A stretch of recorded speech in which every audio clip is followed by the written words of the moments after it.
When Charles Lindbergh completed his 33-hour non-stop flight across the Atlantic in 1927, he stated, "All I needed was gasoline, sandwiches, a bottle of water, and a crescent wrench." Today, crescent wrenches are found in every workshop across the planet, and any adjustable wrench is generically referred to as a crescent wrench. But did Crescent invent the adjustable wrench? To find out, we'll have to tell the full story of Crescent tools. The story begins in 1903 in Jamestown, New York, where two men, J.P. Danielson and Carl Peterson, founded the J.P. Danielson Company. In 1907, Peterson bought out Danielson's share and changed the company name to the Crescent Tool Company. The famous crescent wrench was introduced in 1908 and would be issued a patent in 1915. However, adjustable wrenches existed in America long before the crescent. Prior designs had a right-angle head similar to a pipe wrench. These are also known as a monkey wrench. Loring Coes patented this design back in 1841, but the design had existed in Britain as a carriage wrench even earlier. These wrenches had rather bulky heads, which made them hard to get into tight spots. Enter Edward Worcester, who patented an inline adjustable wrench in 1857. Now we're getting closer to the modern crescent. The style of adjustable wrench we enjoy today, with the 20-degree offset head, was first sold by Bahco. It was invented by a Swedish man, Johan Johansson, in 1892. Allegedly, Crescent's founder, Carl Peterson, who was also from Sweden, was presented with a Bahco wrench by another Swedish man. Crescent then made slight tweaks to the design, even inventing a special machine to mill out the jaw slot.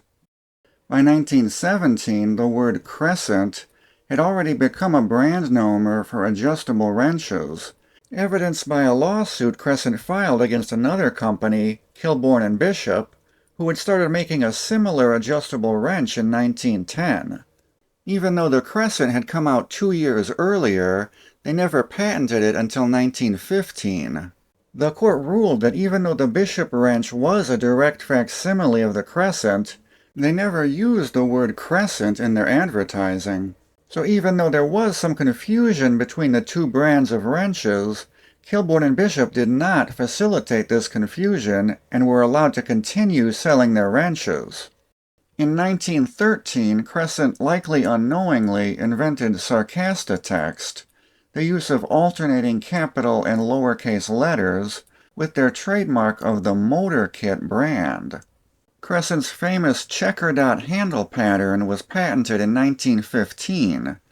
Crescent would do a lot of contract manufacturing for other companies, so if you see a pair of pliers from another brand with this checkering pattern, it was likely manufactured for them by Crescent. CT Co. was a brand Crescent introduced for their budget line of tools. CT Co. tools generally have a less polished finish than their Crescent counterparts. Crestalloy was a trade name for their version of alloy steel.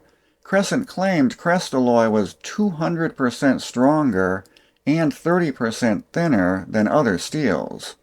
And Tanite was the trade name for their acetate-handled plastic screwdrivers. Crescent was able to score a deal with the Ford Motor Company to supply wrenches and MotorKit pliers for their Model T tool kits. In 1926, Crescent bought out the Smith & Hemenway Company out of Irvington, New Jersey. Smith & Hemenway owned the Red Devil brand. Crescent would sell Red Devil branded tools up into the 1930s. Landon Smith, the previous owner of Smith & Hemenway, would go on to start a new company and sell the Red Devil brand paint and glass tools that we know today, but that's a story for another video. Like most manufacturers, Crescent provided tools to the U.S. military during World War II. In this ad, they said their tools were being used to build Pratt & Whitney aircraft engines. By the late 50s, Crescent had expanded their factory and were employing over 600 people. In addition to making wrenches and pliers, they also produced ratchets and sockets, hacksaws, tin snips, punches and chisels, and screwdrivers, nearly a full line of hand tools. Crescent remained a family-owned company until 1960, when they were purchased by private investors and became the Crescent Niagara Corporation. Crescent Niagara went on a bit of a buying spree in the 60s, purchasing the Billings and Spencer Company in 1962, the tool division of Bahco Manufacturing in 63, and in 64 they purchased the Bridgeport Hardware Company. In 1968, Crescent Niagara would be bought out by Cooper Industries, a large conglomerate. Crescent's Jamestown plant would be closed down sometime in the early 80s, with production being moved to other Cooper facilities. In 2010, Cooper merged with the Danaher Corporation, creating the Apex Tool Group. In October of 2012, Apex was purchased by Bain Capital. Yeah, that Bain. What little USA production Crescent had at this point was being done in Danaher's Sumpter, South Carolina plant, but in 2017 the Sumpter plant started closing down, and Apex announced it was making the Wyss, Jobox, Lufkin, H.K. Porter, and Nicholson brands subsidiaries of Crescent. This made Crescent the largest brand under Apex's umbrella. While almost all of Crescent's tools are imported now, Wyss, Jobox, and H.K. Porter still have factories in the U.S. Most of the original Jamestown factory is still there, it's just some sort of business center now. They added a little plaque to it commemorating its history, which is nice. So that gets us up to date on the Crescent story. I don't know, I don't really have any interest in buying any of their new imported tools. Are they still the original, if they're no longer being made in the same place? I mean, you can find a vintage USA-made Crescent wrench at any garage sale across the country.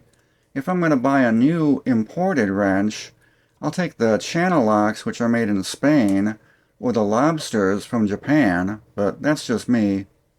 Anyway, check out the links in the video description for all of my sources, and leave a comment if you have anything else to add to the Crescent story. Be sure you're subscribed to my channel for the next Tool Lore episode. I'm planning on dropping one every other Friday, but we'll see how it goes. And check out the channel memberships if you want to support the channel directly. Thanks for watching. See you later. Bye.